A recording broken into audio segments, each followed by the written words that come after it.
Hi friends, ಎಲ್ಲರೂ ಕೂಡ ನಮಸ್ತೆ. ನೀವು ನೋಡ್ತಾ ಇದ್ದೀರಾ ನಮ್ಮ SV ಸೇವಟೆಕ್ ಯೂಟ್ಯೂಬ್ ಚಾನಲ್ನ. ಇವತ್ತಿನ ವಿಡಿಯೋದಲ್ಲಿ ನಾನು ನಿಮಗೆ ಯಾವ ಒಂದು ಅರ್ಜಿಯನ್ನು ಹಾಕೋದನ್ನ ತಿಳಿಸ್ಕೊಡ್ತಾ ಇದ್ದೀನಿ ಅಂದರೆ, ರಾಷ್ಟ್ರೀಯ ಕುಟುಂಬ ಕ್ಷೇಮ ಯೋಜನೆ ಅಂತೇಳಿ ನ್ಯಾಷನಲ್ ಫ್ಯಾಮಿಲಿ ಬೆನಿಫಿಟ್ ಸ್ಕೀಮ್ ಅಂತ. ಈ ಒಂದು ಸ್ಕೀಮಿಗೆ ಹೇಗೆ ಅರ್ಜಿ ಸಲ್ಲಿಸೋದು, ಯಾಕೆ ಈ ಸ್ಕೀಮನ್ನು ಯಾರು ಪಡಿಬೋದು ಅಂತ ತಿಳ್ಕೊಳ್ಳೋದಾದರೆ, ಇವತ್ತಿನ ವಿಡಿಯೋದಲ್ಲಿ ನಾನು ನಿಮಗೆ ಈ ಒಂದು ಸ್ಕೀಮ್ ಬಗ್ಗೆ ಹೇಗೆ ಅರ್ಜಿ ಸಲ್ಲಿಸೋದು ಮತ್ತು ಈ ಸ್ಕೀಮ್ಗೆ ಯಾರು ಅರ್ಹರಿರ್ತಾರೆ ಅಂತ ನಾನು ಸಂಪೂರ್ಣವಾಗಿ ಈ ವಿಡಿಯೋದಲ್ಲಿ ತಿಳಿಸ್ಕೊಡ್ತಾ ಇದ್ದೀನಿ. ಇಲ್ಲಿವರೆಗೂ ಕೂಡ ನೀವೇನಾದರೂ ನಮ್ಮ SV ಸೇವಟೆಕ್ ಯೂಟ್ಯೂಬ್ ಚಾನಲ್ನ ಸಬ್ಸ್ಕ್ರೈಬ್ ಮಾಡಿಲ್ಲ ಅಂದರೆ ಈಗಲೇ ಸಬ್ಸ್ಕ್ರೈಬ್ ಮಾಡಿ, ಪಕ್ಕದಲ್ಲಿ ಬರುವ ಬೆಲ್ ಬಟನನ್ನು ಕ್ಲಿಕ್ ಮಾಡಿ.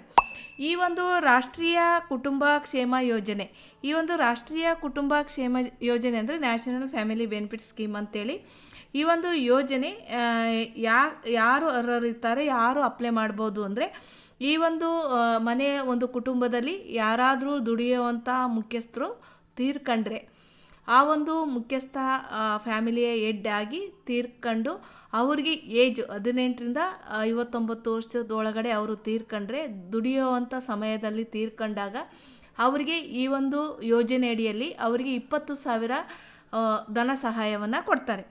ಅದು ಕೇಂದ್ರ ಸರ್ಕಾರದ ಒಂದು ಯೋಜನೆ ಆಗಿರುತ್ತೆ. ರಾಷ್ಟ್ರೀಯ ಸಾಮಾಜಿಕ ನೆರವು ಕಾರ್ಯಕ್ರಮದ ಮೂಲಕ ಅವರಿಗೆ ನೇರವಾಗಿ 20,000 ಹಣವನ್ನು ಕೊಡ್ತಾರೆ. ಆ ಒಂದು ನೆರವನ್ನು ಪಡೀಲಿಕ್ಕೆ ಅವರು BPL ಕಾರ್ಡನ್ನು ಹೊಂದಿರಬೇಕು. ಅವರಿಗೆ ಮಾತ್ರ ಬಡತನ ರೇಖೆಯಲ್ಲಿ ಯಾರಿರ್ತಾರೋ BPL ಕಾರ್ಡಲ್ಲಿ. ಹಾಗಾಗಿ ಆ ಒಂದು ಅರ್ಜಿಯನ್ನು ಯಾವ ರೀತಿ ಅರ್ಜಿ ಸಲ್ಲಿಸೋದು ಅಂತ ನಾನು ಇವತ್ತಿನ ವಿಡಿಯೋದಲ್ಲಿ ಸಂಪೂರ್ಣವಾಗಿ ತಿಳಿಸ್ಕೊಡ್ತಾ ಇದ್ದೀನಿ. ಈ ಸ್ಕೀಮ್ ಬಗ್ಗೆನೂ ಕೂಡ ನಾನು ಸಂಪೂರ್ಣವಾಗಿ ತಿಳಿಸಿದ್ದೀನಿ. ಇದಕ್ಕೆ ಬೇಕಾಗುವಂಥ ಅಗತ್ಯ ದಾಖಲೆಗಳೇನು, ಹೇಗೆ ಅರ್ಜಿ ಸಲ್ಲಿಸೋದು ಅಂತ ಇವಾಗ ನೋಡೋಣ.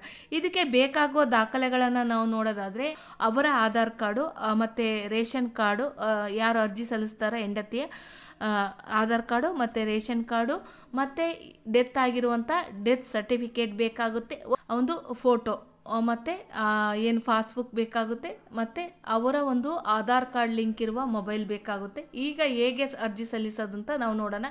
ನಾವು ಮೊದಲನೇದಾಗಿ ಗೂಗಲಿಗೆ ಬರೋಣ. ಗೂಗಲ್ ಅಥವಾ ಯಾವುದೇ ಬ್ರೌಸರಿಗೆ ನೀವು ಓಪನ್ ಮಾಡಿ NK5 ಲಾಗಿನ್ ಅಂತ ಕ್ಲಿಕ್ ಮಾಡಿ. ಇದನ್ನು ನಾವು ನಾಡ ಕಚೇರಿ ಮೂಲಕ ವೆಬ್ಸೈಟ್ ಮೂಲಕ ಅರ್ಜಿಯನ್ನು ಸಲ್ಲಿಸಬೇಕಾಗುತ್ತೆ. NK5 ಲಾಗಿನ್ ಪಬ್ಲಿಕ್ ಅಂತ ಅದ್ರ ಮೇಲೆ ಕ್ಲಿಕ್ ಮಾಡಿ. ಯಾರು ಅರ್ಜಿದಾರರು ಈ ರೀತಿಯಾಗಿ ಬರುತ್ತೆ, ಯಾರು ಅರ್ಜಿದಾರರು ಇರ್ತಾರೋ ಅವರ ಮೊಬೈಲ್ ನಂಬರ್ನ ಎಂಟರ್ ಮಾಡಿ OTP ಪಡೆಯಿರಿ ಅಂತ ಬರುತ್ತೆ. ಅದ್ರ ಮೇಲೆ ಕ್ಲಿಕ್ ಮಾಡಿ ನಾವು OTPನ ಹಾಕಿ ಮತ್ತು ಅಲ್ಲಿ ಕೊಡುವಂಥ ಕ್ಯಾಪ್ಚರ್ನ ಹಾಕಿ ನಾವು ಲಾಗಿನ್ ಮಾಡಬೇಕಾಗುತ್ತೆ. ಇವಾಗ ಲಾಗಿನ್ ಮಾಡೋಣ. ಲಾಗಿನ್ ಮಾಡಿದಾಗ ಈ ರೀತಿಯಾಗಿ ನಮಗೆ ನಾಡ ಕಚೇರಿ 5.0 ಈ ರೀತಿಯಾಗಿ ಓಪನ್ ಆಗುತ್ತೆ. ಈ ಒಂದು ರಾಷ್ಟ್ರೀಯ ಕುಟುಂಬ ಕ್ಷೇಮ ಯೋಜನೆಗೆ ಅರ್ಜಿ ಸಲ್ಲಿಸೋದಾದರೆ, ನಾವಿಲ್ಲಿ ಹೊಸ ವಿನಂತಿ ಅಂತ ಏನು ಆಪ್ಷನ್ ಇದೆಯಲ್ಲ, ಇದ್ರ ಮೇಲೆ ಬರೋಣ. ಇದ್ರ ಮೇಲೆ ಬಂದು ಲಾಸ್ಟಲ್ಲಿ ಸಾಮಾಜಿಕ ಭದ್ರತಾ ಯೋಜನೆಗಳು ಅಂತ ಏನಿದೆ ಅದ್ರ ಮೇಲೆ ಮೌಸನ್ನು ತಗೊಂಡು ಇಲ್ಲಿ ಪಕ್ಕದಲ್ಲಿ ಬರುವಂಥ ಒಂದು ರಾಷ್ಟ್ರೀಯ ಕುಟುಂಬ ಕ್ಷೇಮ ಯೋಜನೆ ಅಂತ ಏನಿದೆ ಅದ್ರ ಮೇಲೆ ಕ್ಲಿಕ್ ಮಾಡಿ. ಅದ್ರ ಮೇಲೆ ಕ್ಲಿಕ್ ಮಾಡಿದಾಗ ಇಲ್ಲಿ ನಿಮಗೆ ಎಲ್ಲ ಡಾಕ್ಯುಮೆಂಟ್ಸ್ಗಳ ವಿವರವನ್ನು ಕೂಡ ಕೊಟ್ಟಿರ್ತಾನೆ. ಇಲ್ಲಿ ನೀವು ನೋಡ್ಬೋದು. ಇಲ್ಲಿ ನಿಮಗೆ ಇಂಗ್ಲೀಷಲ್ಲಿ ಬೇಕು ಅಂದರೆ ಇಂಗ್ಲೀಷ್ ಮೇಲೆ ಕ್ಲಿಕ್ ಮಾಡಿ, ಕನ್ನಡದಲ್ಲಿ ಬೇಕು ಅಂದರೆ ಕನ್ನಡ ಮೇಲೆ ಕ್ಲಿಕ್ ಮಾಡಿ. ಲ್ಯಾಂಗ್ವೇಜ್ ಚೇಂಜ್ ಆಗುತ್ತೆ. ಇಲ್ಲಿ ಒಂದು ಮರಣ ಅಂದರೆ ಡೆತ್ ಸರ್ಟಿಫಿಕೇಟ್ ಬೇಕಾಗುತ್ತೆ, ಒಂದು ರೇಷನ್ ಕಾರ್ಡ್ ಕಂಪಲ್ಸರಿ ಬೇಕಾಗಿರುತ್ತೆ, ಮತ್ತು ಗುರುತಿನ ಚೀಟಿ, ಆಧಾರ್ ಕಾರ್ಡ್, ವಿಳಾಸದ ಪುರಾವೆ, Aadhaar card, ration card, voter ID ಯಾವುದಾದ್ರೂ ಇಲ್ಲಿ ಬೇಕಾಗುತ್ತೆ. ಇಷ್ಟು ನಮಗೆ ಒಂದು ಡಾಕ್ಯುಮೆಂಟ್ಸ್ಗಳು ಬೇಕಾಗುತ್ತೆ. ಪ್ರತಿ ಡಾಕ್ಯುಮೆಂಟ್ಸ್ಗಳು ಕೂಡ ನಾವು PDF ಫೈಲಲ್ಲಿ ಸ್ಕ್ಯಾನ್ ಮಾಡಿ ಇಟ್ಕೊಂಡಿರಬೇಕಾಗುತ್ತೆ. ಅದೇ ರೀತಿ ಆ ಒಂದು scan PDF file size 300 KB ಒಳಗಡೆ ಇರಬೇಕಾಗುತ್ತೆ. ಮತ್ತು ಒಂದು ಫೋಟೋ 50 KB ಒಳಗಡೆ ಸ್ಕ್ಯಾನ್ ಮಾಡಿ ಇಟ್ಕೊಂಡಿರಬೇಕಾಗುತ್ತೆ. ಫೋಟೋನ JPG ಫೈಲಲ್ಲಿ. ನಾವಿವಾಗ ಮುಂದುವರಿಸು ಮೇಲೆ ಕ್ಲಿಕ್ ಮಾಡೋಣ. ಮುಂದುವರಿಸು ಮೇಲೆ ಕ್ಲಿಕ್ ಮಾಡಿದಾಗ ನೀವು ಪಡಿತರ ಚೀಟಿಯ ಹೊಂದಿದ್ದೀರಾ ಅಂತ ಬರುತ್ತೆ. ಇಲ್ಲಿ ಹೌದಿದ್ರೆ ಹೌದು ಅಂತ ಕೊಡಿ, ಇದ್ದರೆ ಹೊಂದಿದ್ರೆ ಹೌದು ಅಂತ ಕೊಟ್ಟು ನಾವು ಮುಂದುವರಿಸಬೇಕಾಗುತ್ತೆ. ಇಲ್ಲಿ ನಾನು ಆಧಾರ್ ಇದ್ರ ಮೇಲೆ ನಾನು ತಗೊಳ್ತಾ ಇದ್ದೀನಿ. ಇಲ್ಲ ಅಂತೇಳಿ ಕ್ಲಿಕ್ ಮಾಡಿ ಮುಂದುವರಿಸು ಮೇಲೆ ಕ್ಲಿಕ್ ಮಾಡ್ತಾ ಇದ್ದೀನಿ. ನಿಮಗೆ ಯಾವ ಆಪ್ಷನ್ ಬೇಕೋ ಆ ಆಪ್ಷನ್ನ ನಾವು ಸೆಲೆಕ್ಟ್ ಮಾಡಿ. ಇಲ್ಲಿ ಅವರ ನೇಮನ್ನು ನಾವಿಲ್ಲಿ ಇಂಗ್ಲೀಷಲ್ಲಿ ಟೈಪ್ ಮಾಡಬೇಕಾಗುತ್ತೆ, ಅರ್ಜಿದಾರರ ನೇಮನ್ನು, ಮತ್ತು ಕೆಳಗಡೆ ಕನ್ನಡದಲ್ಲಿ ಅರ್ಜಿದಾರರ ಹೆಸರನ್ನು ಟೈಪ್ ಮಾಡಬೇಕಾಗುತ್ತೆ, ಮತ್ತು ಅವರ ಆಧಾರ್ ನಂಬರ್ನ ಎಂಟರ್ ಮಾಡಿ ಇಲ್ಲಿ ಕೊಟ್ಟಿರುವಂಥ ಚೆಕ್ ಬಾಕ್ಸ್ ಮೇಲೆ ಕ್ಲಿಕ್ ಮಾಡಿ ಸಬ್ಮಿಟ್ ಮೇಲೆ ಕ್ಲಿಕ್ ಮಾಡಬೇಕಾಗುತ್ತೆ. ಸಬ್ಮಿಟ್ ಮೇಲೆ ಕ್ಲಿಕ್ ಮಾಡಿದಾಗ ಈ ರೀತಿಯಾಗಿ ಅವರ ವಿವರವನ್ನು ಫಿಲ್ ಮಾಡುವಂಥ ಒಂದು ಇದು ಪ್ರೋಸೆಸ್ ಓಪನ್ ಆಗುತ್ತೆ. ಇಲ್ಲಿ ನಾವು ಅವರು ತಾಲೂಕು ಮತ್ತು ಡಿಸ್ಟಿಕ್ ಎಲ್ಲ ಇರುತ್ತೆ. ಇಲ್ಲಿ ನಾವು ಅವರ ಒಂದು ಪಟ್ಟಣ ಇದನ್ನು ಸೆಲೆಕ್ಟ್ ಮಾಡಿ ಅವರ ಒಂದು ವಾರ್ಡ್ ಯಾವುದಿರುತ್ತೆ, ಹಳ್ಳಿ ಇದ್ದರೆ ನೀವು ಇಲ್ಲಿ ನಗರ ಪ್ರದೇಶ ಅಂತ ಇಲ್ಲಿ ಸೆಲೆಕ್ಟ್ ಇದೆ. ಇಲ್ಲಿ ಗ್ರಾಮೀಣ ಪ್ರದೇಶ ಇದ್ದರೆ ಗ್ರಾಮೀಣ ಪ್ರದೇಶನ ಸೆಲೆಕ್ಟ್ ಮಾಡಿ ಅವರ ಒಂದು ಹಳ್ಳಿಯನ್ನು ನೀವು ಸೆಲೆಕ್ಟ್ ಮಾಡಬೇಕಾಗುತ್ತೆ. ಇಲ್ಲಿ ಅವರು ಅರ್ಜಿದಾರರು ಶ್ರೀಮತಿ ಶ್ರೀ ಏನಿದೆ ಅದನ್ನು ನೀವು ಇಲ್ಲಿ ಸೆಲೆಕ್ಟ್ ಮಾಡಿ ಇಲ್ಲಿ ಅವರ ಒಂದು ತಂದೆ ತಾಯಿ ಏನಿದೆ ಅದನ್ನು ನಾವಿಲ್ಲಿ ಗಂಡ ಆಗಿರೋದ್ರಿಂದ ಕೋ ಅಂತ ಸೆಲೆಕ್ಟ್ ಮಾಡ್ತಾ ಇದ್ದೀನಿ. ಅವರ ಹೆಸರನ್ನು ನೀವು ನಮೂದಿಸಬೇಕಾಗುತ್ತೆ. ಇಲ್ಲಿ ಲೇಟ್ ಅಂತೇಳಿ ಇಲ್ಲಿ ತಾಯಿ ಹೆಸರನ್ನು ನೀವು ನಮೂದಿಸಬೇಕಾಗುತ್ತೆ. ಇಲ್ಲಿ ಅದೇ ರೀತಿ ಅವರ ಇಂಗ್ಲೀಷಲ್ಲಿ ಕೂಡ ನಾವಿಲ್ಲಿ ಸೆಲೆಕ್ಟ್ ಮಾಡಬೇಕಾಗುತ್ತೆ. ಶ್ರೀಮತಿ ಶ್ರೀ ಅನ್ನೋದು ಇಲ್ಲಿ wife of daughter of son of ಯಾವುದಿದೆ ಅದನ್ನು ನಾವಿಲ್ಲಿ ಸೆಲೆಕ್ಟ್ ಮಾಡಬೇಕಾಗುತ್ತೆ. ಅದೇ ರೀತಿ ತಾಯಿ ಹೆಸರನ್ನು ಇಂಗ್ಲೀಷಲ್ಲಿ ಟೈಪ್ ಮಾಡಬೇಕಾಗುತ್ತೆ. ಅದೇ ರೀತಿ ಅವರ ಒಂದು ಆಧಾರಲ್ಲಿರೋ ಥರ ಇಲ್ಲಿ ಕನ್ನಡ ವಿಳಾಸವನ್ನು ನಾವಿಲ್ಲಿ ಈ ಸೈಡು ಟೈಪ್ ಮಾಡಬೇಕಾಗುತ್ತೆ. ಅದೇ ರೀತಿ ಇಂಗ್ಲೀಷ್ ವಿಳಾಸವನ್ನು ಇಂಗ್ಲೀಷಲ್ಲಿ ಈ ಒಂದು ಇದರಲ್ಲಿ ಟೈಪ್ ಮಾಡಬೇಕಾಗುತ್ತೆ.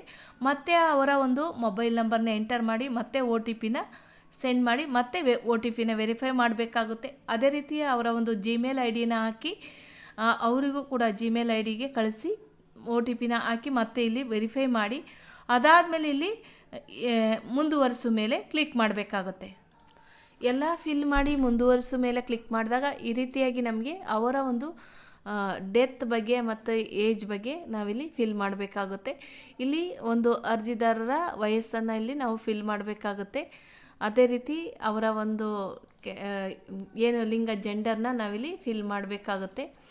ಅದೇ ರೀತಿ ಮರಣ ಪ್ರಮಾಣ ಪತ್ರ ಅಂದರೆ ಡೆತ್ ಸರ್ಟಿಫಿಕೇಟ್ ಇತ್ತೀಚೆಗೆ ಈಗ ರೀಸೆಂಟಲ್ಲಿ ಕೊಟ್ಟಿರುವಂಥ ಮರಣ ಪ್ರಮಾಣ ಪತ್ರನ ಅನ್ನೋದನ್ನ ನಾವಿಲ್ಲಿ ಎಸ್ ಆರ್ ನೋ ಕೊಡಬೇಕಾಗುತ್ತೆ. ನೀವು ಇದಕ್ಕೆ ಅರ್ಜಿಯನ್ನು ಸಲ್ಲಿಸಬೇಕು ಅಂದರೆ ಡೆತ್ ಆದ 6 ತಿಂಗಳ ಒಳಗಡೆ ಈ ಅರ್ಜಿಯನ್ನು ಸಲ್ಲಿಸಿ ಈ ಒಂದು 20,000 ಒಂದು ಧನ ಸಹಾಯವನ್ನು ನೀವು ಪಡಿಬೋದು. 6 ತಿಂಗಳ ನಂತರ ಈ ಧನ ಸಹಾಯನ ಪಡೀಲಿಕ್ಕೆ ಅರ್ಹರಿರೋದಿಲ್ಲ. ಹಾಗಾಗಿ 6 ತಿಂಗಳ ಒಳಗಡೆ ಈ ಅರ್ಜಿಯನ್ನು ನೀವು ಸಲ್ಲಿಸಬೇಕಾಗುತ್ತೆ. ಇಲ್ಲಿ ಈ ಎಲ್ಲ ಒಂದು ಇದನ್ನು ಇಲ್ಲಿ ಮರಣ ಪ್ರಮಾಣ ಪತ್ರ ಅಂದರೆ ಡೆತ್ ಸರ್ಟಿಫಿಕೇಟ್ ಏನಾದರೂ ಒಂದು ನಂಬರ್ ಇರುತ್ತೆ ರಿಜಿಸ್ಟರ್ ನಂಬರ್ನ ಇಲ್ಲಿ ಎಂಟರ್ ಮಾಡಬೇಕಾಗುತ್ತೆ. ಮೃತ ವ್ಯಕ್ತಿಯ ಹೆಸರು ಇಲ್ಲಿ ಶ್ರೀಮತಿ ಶ್ರೀ ಅನ್ನೋದನ್ನ ಇಲ್ಲಿ ಸೆಲೆಕ್ಟ್ ಮಾಡಬೇಕಾಗುತ್ತೆ. ಅದಾದಮೇಲೆ ಅವರ ಹೆಸರನ್ನು ಡೆತ್ ಆದವರ ಹೆಸರನ್ನು ನಾವಿಲ್ಲಿ ಸೆಲೆಕ್ಟ್ ಮಾಡಬೇಕಾಗುತ್ತೆ. ಅದಾದಮೇಲೆ ಮೃತ ವ್ಯಕ್ತಿಯೊಂದಿಗೆ ಸಂಬಂಧ ಏನು ಅರ್ಜಿದಾರರು ಈಗ ಸಲ್ಲಿಸ್ತಾ ಇದ್ದಾರೋ ಅವರಿಗೆ ಇರುವಂಥ ಸಂಬಂಧವನ್ನು ನಾವಿಲ್ಲಿ ತಾಯಿನೋ ತಂದೆನೋ ಅಥವಾ ಹೆಂಡತಿನೋ ಏನನ್ನೋದನ್ನ ನಾವಿಲ್ಲಿ ಅರ್ಜಿಯನ್ನು ಮೆನ್ಷನ್ ಮಾಡಬೇಕಾಗುತ್ತೆ. ಸಾವಿನ ಸಮಯದಲ್ಲಿ ವಯಸ್ಸು ಆ ಒಂದು ಮೃತನಿಗೆ ಸಾವಿನ ಸಮಯದಲ್ಲಿರುವಂಥ ವಯಸ್ಸನ್ನು ನಾವಿಲ್ಲಿ ಎಂಟರ್ ಮಾಡಬೇಕಾಗುತ್ತೆ. ಮತ್ತು ಅವರ ಸಾವು ಸ್ವಾಭಾವಿಕನೋ ಅಪಘಾತನೋ ಆತ್ಮಹತ್ಯೆನೋ ಅನ್ನೋದನ್ನ ನಾವಿಲ್ಲಿ ಎಂಟರ್ ಮಾಡಬೇಕಾಗುತ್ತೆ. ಅವರು ಡೆತ್ ಆದ ದಿನಾಂಕವನ್ನು ಇಲ್ಲಿ ಎಂಟರ್ ಮಾಡಬೇಕಾಗುತ್ತೆ. ಮತ್ತು ID ಪ್ರಕಾರ ಯಾವ ಒಂದು IDಯನ್ನು ಇಲ್ಲಿ ನೀವು ತಗೊಳ್ತೀರಾ ಅಂತ ಇಲ್ಲಿ ತಗೊಳುತ್ತೆ. ಇಲ್ಲಿ ನೀವು ಆಧಾರ್ ಕಾರ್ಡ್ ಅಂತ ಸೆಲೆಕ್ಟ್ ಮಾಡ್ಬೋದು. ಈ ರೀತಿಯಾಗಿ ಇಲ್ಲಿ ಇರುವಂಥ ಒಂದು ಡೆತ್ ಸರ್ಟಿಫಿಕೇಟ್ ಪ್ರಕಾರ ಅಂತನೋ ಯಾವುದಾದ್ರೂ ಒಂದು ಇದನ್ನು ಇಲ್ಲಿ ನೀವು ಸೆಲೆಕ್ಟ್ ಮಾಡಬೇಕಾಗುತ್ತೆ.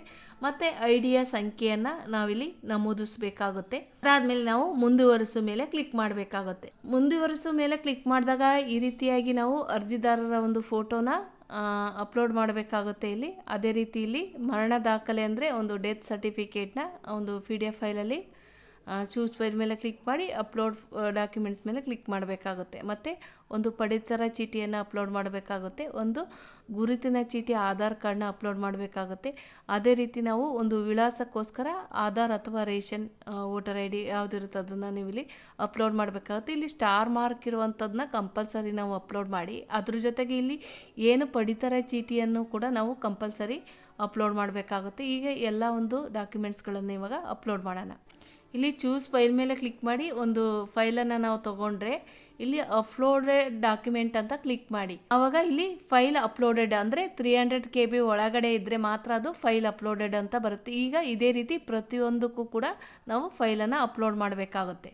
ಎಲ್ಲ ಫೈಲುಗಳನ್ನು ಈ ರೀತಿಯಾಗಿ ಫೈಲ್ ಅಪ್ಲೋಡೆಡ್ ಅಂತ ಎಲ್ಲ ಫೈಲುಗಳನ್ನು ಗ್ರೀನ್ ಸ್ಟಾರ್ ಇರೋವಂಥದ್ದು ಎಲ್ಲ ಫೈಲನ್ನು ನಾನು ಇವಾಗ ಅಪ್ಲೋಡ್ ಮಾಡಿದ್ದೀನಿ.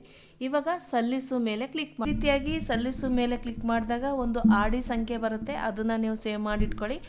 ಓಕೆ ಮೇಲೆ ಕ್ಲಿಕ್ ಮಾಡಿದಾಗ ಈ ರೀತಿಯಾಗಿ ನಮಗೆ ಒಂದು ಸೈನ್ ಇನ್ ಮಾಡುವಂಥ ಒಂದು ಪ್ರೊಸೆಸ್ ಬರುತ್ತೆ. ಇಲ್ಲಿ ಸೈನ್ ಇನ್ ನಾನು ಮುಂದುವರಿಸಿ ಅಂತ ಹೇಳಿ ಕ್ಲಿಕ್ ಮಾಡಿ.